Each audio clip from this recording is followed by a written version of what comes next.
When I came in here, people was asking the same thing. You know, will Syracuse ever win the national title? And, you know, we came in here and did that.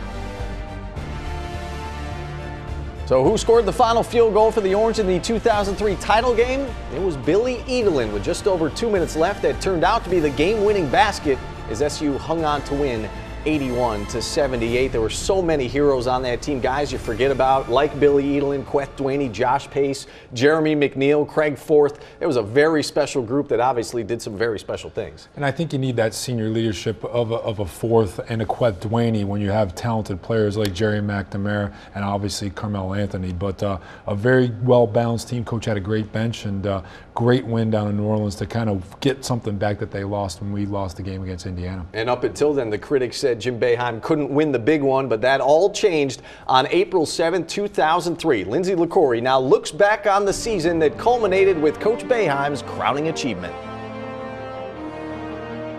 All you need is a few minutes in the Mello Center lobby to relive SU's improbable run to their only national championship in 2003.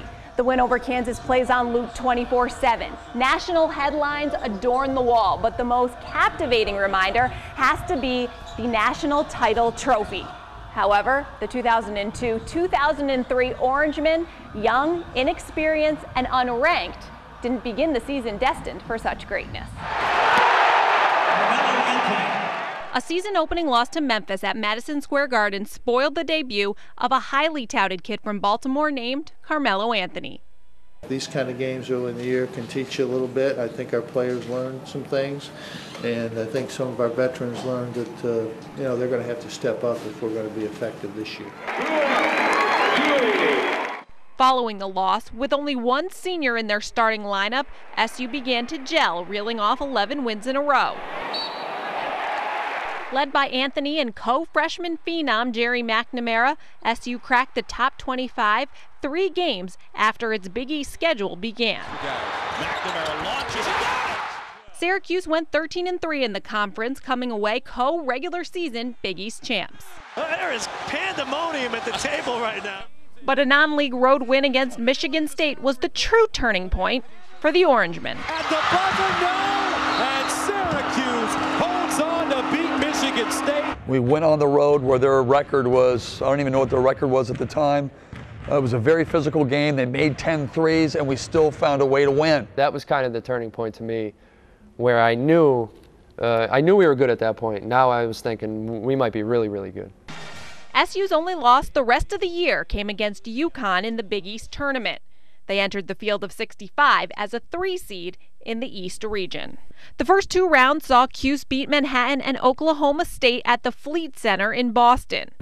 SU then headed for the Sweet 16 in Albany, practically home court advantage. After surviving Auburn by 1 point, Cuse upset top-seeded Oklahoma 63-47. SU punched its ticket to the Superdome for the program's 4th Final Four appearance and 3rd under Jim Boeheim. This is the best year I've had here, and it's going to get better because this is the pre-party. So we're going down there to handle some business, and we're going to get it done. In the national semifinal against Texas, SU beat its 4th opponent from the Big 12 that season by 11. Of all the teams that play in college basketball, Kansas and Syracuse are left, so it's going to be fun, and hopefully we can come out with a win. In the first half against the Jayhawks, Syracuse raced out to an 18-point lead, thanks to 6 threes by Jerry McNamara. But with 1.5 seconds left, the Cuse clung to a 3-point lead. Firing three-pointer, it's over, it's over, the Orange have won it, Syracuse has won the national championship. Hakeem Warwick blocked Michael Lee's potential game-tying three-pointer, and on Monday, April 7th, 2003, Jim Boeheim's wait for a national title finally ended. I saw him just wide open in the corner. I just tried to go out and make a play. Just to be part of a national championship team, there's no other feeling than this right now. This is good to be part of something special like this. This is Coach's first championship. Coach got the monkey off his back. The New Orleans Monkeys dead. The team returned to Central New York as hometown heroes. It's unbelievable. This town's been unbelievably responding. I mean, you can't believe what's happened to us. They still are to this day. Just 3 weeks after cutting down the nets in New Orleans, a tearful Carmelo Anthony declared for the NBA.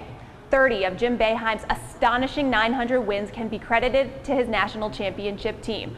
Arguably, none more impressive than victory number 653, the one to win it all down at the Superdome.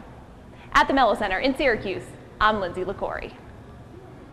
And right or wrong, Matt, fair or unfair, if he didn't win it all in 03, Jim Boeheim's career would be looked at differently now, but that title, without a doubt, validated his place among the elite coaches in the game. It's amazing. People don't realize how hard it is to win a national championship. So many teams have been to the threshold and gotten there, but you really need a lot of calls from the referees. You need no injuries. And there's so many similarities between the New Orleans games. When I was on the team, Steve Alford hit 6 threes. Jerry McNamara has 6. I think Howard Trish would give anything for Hakeem Work's reach to block that shot of Keith Smart. He just barely missed it, and that was what was the difference of a ring.